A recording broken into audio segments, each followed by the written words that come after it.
We'll have you all the way up here so they can see you. How are you? What's going on? Nothing much, man. Just really excited to be here. Heartland of NASCAR, and man, it's going to be a long, good day. Yeah, it'll be good, though. Well, let's talk about it. You made your first nationwide start, April, at Richmond International Speedway. How is it getting out on the track for the first time? I know your start in the nationwide has been long awaited. No, it was awesome. First time in Richmond, man.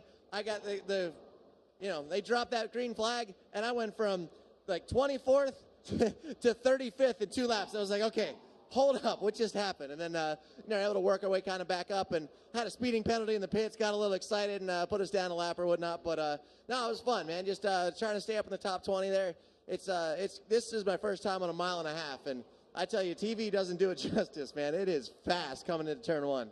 Very cool. Now, you currently have 7 races on your schedule. Potentially, you could have more, though. When your schedule was set, was there one track or one race that you really were looking forward to? I'm really looking forward to the 1.5 miles. This will be the fastest, biggest track I've ever raced on.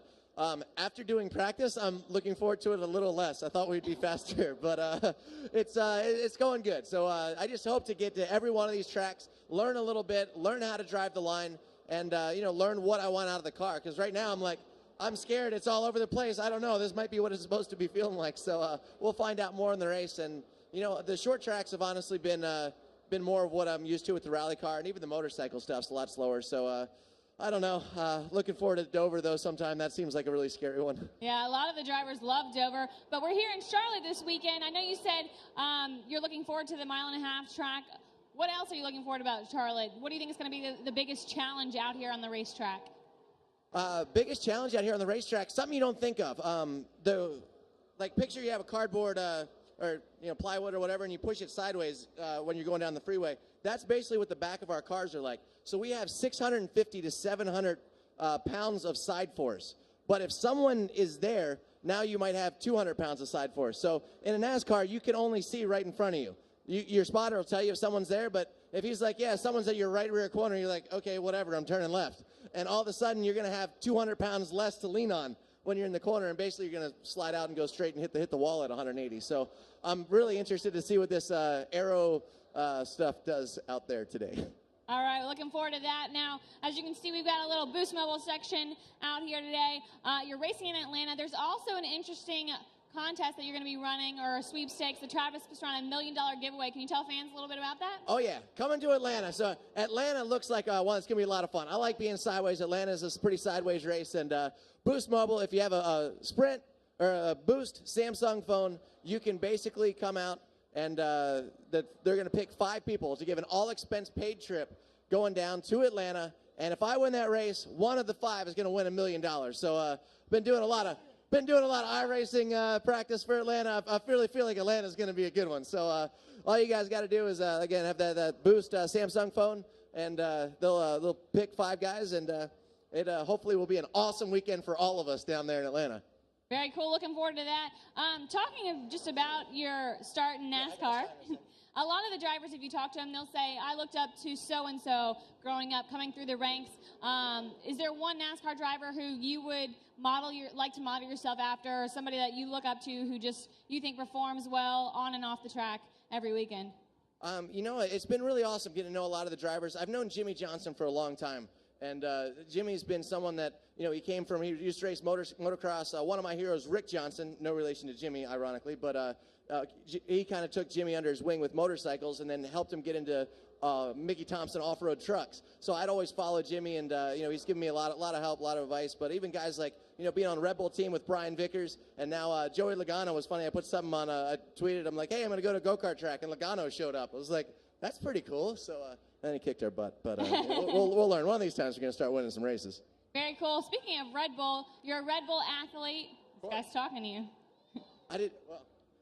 Sorry. Oh, I was just answering his question. No, Matt Crafton has been absolutely great. He's one of my best friends now, and he's the guy that's really helped me. I mean, he jumped in the car first here to really figure out what that what the setup was going to be, because it's really warm. During the race. So the first practice, the first couple laps, you're going to need to know what you want to adjust the car for. That's most race situations. So I said, Matt, I don't even know how to drive this track. Get in, tell me what the car should be set up. And, he's been great. But I didn't know a lot about Matt until I started watching Carmichael in the Truck Series. But he's awesome. Someone I look up to a lot now. Very cool. Speaking of Carmichael, are there any other extreme sports athletes that, you're surprised to see in NASCAR now? Yeah, it's really cool because you got the GRC. Is actually anyone going to the rallycross this evening? Yeah, it's pretty sweet. You got Bucky Lasek, Dave Mira, Ken Block, Tanner Faust. You got all these guys coming out from action sports, and I say rally is kind of it's what combines action sport to motorsport, and having those guys all get on there. I mean, we were down. Our pit was on turn 1. And those guys were like, I cannot believe how banked this corner is. Like, TV does not do it justice. So it's cool to see them wearing their boring shirts, that are in the NASCAR font, and then getting down there and being like jaws dropped. I'm like, all right, see, told you. Very cool. Now, you got your Red Bull hat on. You mentioned Brian Vickers. As a Red Bull athlete, we all know Red Bull goes to extremes. They've got extreme attitude, do extreme things. What's the coolest thing you've gotten to do as a Red Bull athlete? And I do have to ask if Red Bull's ever said no to anything. You. No, actually, Red Bull did say no to one thing because everyone was afraid to lose their skydive license, because all the best skydivers and base jumpers, they're all the Red Bull athletes. Because Dietrich, the guy that runs Red Bull, says Red Bull gives you wings. He just likes that whole kind of combination. But I wanted to jump out of a plane without a parachute a few years back, and Dietrich looked at me and he goes, if you die, I can't be a part of this. But I was like, all right, product test. So I jumped out of the plane without a parachute, opened up a Red Bull, and I wanted to see if it really gave you wings, It worked out all right. Good answer. Now, you're married, and a lot of the NASCAR drivers say once they get married, they settle down a little bit on the track. They don't take as many risks. Some guys have said that. Does it make your wife happy that you're actually going to be in a controlled environment, strapped in a car with a helmet?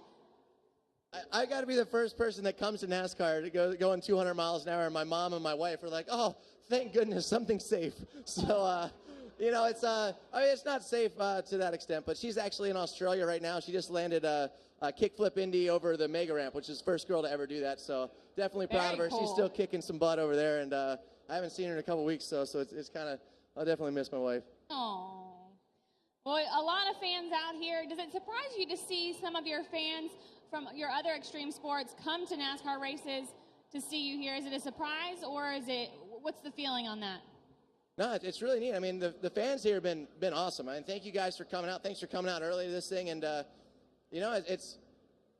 I know I need to start getting up there and winning eventually, but I got ear-to-ear grin because it's fun, man. Every time out there, I'm like, holy cow. I think we're 3/10 out of 7th place. I'm like, that's not bad. They're like, you're 27th. I'm like, how the heck is everyone that close? This is ridiculous. So it's been, we got a lot to learn. But thank you guys for sticking with me. And I know it's going to, I was just looking. The average top guy won their first nationwide race between 45 and 55 races. So we're on race 4.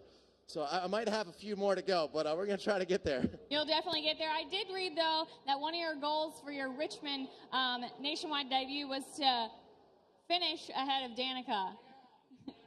Well, what's that deal? Do your buddies give you a hard time if she finishes ahead of you? So, okay, I don't know if any of you guys heard of the Nitro Circus, the live tour, but every week they've started it out. I'm sorry, Travis can't be here because he's getting his butt kicked by a girl over in NASCAR in the United States. So, she's actually pretty good, as it turns out, and we're working on it though. We're gonna try to get up there, and I don't know. We'll see what happens today. And what is your goal for 2012? Is it actually winning a race? Is it just kind of getting a feel for the sport, gaining knowledge? What would you say your goal for 2012 is? Every driver that lines up there wants to win every race that they're on, and that's always the goal. Having said that, that might be a little optimistic. So, for us coming here, my goal has just been to finish on the lead lap. Out of the 3 races, we finished on the lead lap one time in Darlington, got a 17th. I'd love to be top 20. I'd love to finish on the lead lap. Given the practice and how far off we started, I mean, I was about a second and a half off the pace. Now, a little less than a half second off the pace after about an hour on the track. So I'm learning, and give me some time. Patience is not a virtue that I know very well, but I'm trying my best to get up there. I think we can do a top 10, and if we get some good laps, have a good car. That'd be awesome. Now, you've made the transition from action and extreme sports to NASCAR. So my question is, out of all of the NASCAR drivers, who would you put your money on to be able to do a backflip on a bike first? I go Trevor Bayne. Really? Actually, I think Trevor, he's really always done the kind of the action sports. He's, skate, BMX kind of stuff. I think Trevor will be the first. All right, one. we'll go with Trevor. Well, now we actually have an Ask Miss Sprint Cup question where fans can submit questions via our Facebook page at sprint.com/speed or now on Twitter with the hashtag AskMSC. So this is coming from Twitter, the handle @MichaelJM from Massachusetts wants to know, will you be racing at New Hampshire Motor Speedway? Is that part of your schedule so far? Yes, that is part of the schedule. The Samsung Boost Mobile KMC, no, these guys have been awesome, and it's definitely doing New Hampshire. I'm trying to do as many races as we can do. So the less I crash, the more funding we have to make it to the next round. So doing 8 for sure. New Hampshire's one of them. Awesome. Now we're going to wrap this up with our quick 10. I don't know if you've ever done this before. 10 quick questions to help them learn more about you off the track. Are you ready? All right, it's an Olympic year. One Olympic sport you love to watch. How about the Olympic sport that I don't love to watch is curling? Okay. All right, if you were Mike Helton for a day, one thing you would change about NASCAR. If you were Mike Helton for a day, one thing you would change about NASCAR. Reverse order starting. Worst qualifier starts first. Very good. One thing you can't leave home without. My Boost Mobile phone, I'd say, is definitely something, especially with my wife in Australia. I need to. That's a great answer. All right, if you could be one character on Mario Kart, which one would you be? Oh, definitely Donkey Kong, man. Donkey Kong, I like it. Very good. All right, actor you'd want to play you in a movie. It's a movie about you, actor you'd want to play you. Happy Gilmore? Wait, that was Adam Sandler? Adam Sandler, that's the one. Do Adam Sandler. All right, your favorite subject in school growing up? Right now, favorite subject? And growing up, favorite subject in school? I always liked psychology. Thought it was pretty interesting. Very cool. And also, you could, as long as it made sense, it wasn't wrong. Math, I was like, look, this is why it equals 8. No. All right, the last book you read? Actually, I'm embarrassed. I read the whole Hunger Games series. I'm sorry. Oh, I like that answer. Do you guys like that answer? I've only made it past book 1, so I'm going to get to the other 2. All right, if you could be on the cover of any magazine, it doesn't have to be a sports magazine, which one would you choose and why? I still, Racer X. I don't know. That's still Motocross mag. Okay, very cool. All right, your favorite pizza topping?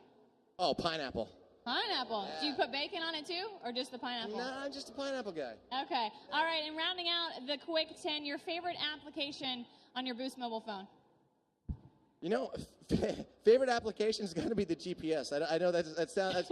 I'm lost all the time. I need a co-driver. Rally, we always had co-driver. NASCAR, now I got a spotter. I get in the car and I never know where I'm going. All right, GPS. Very good. All right, let's give a big round of applause for Mr. Travis Pastrana.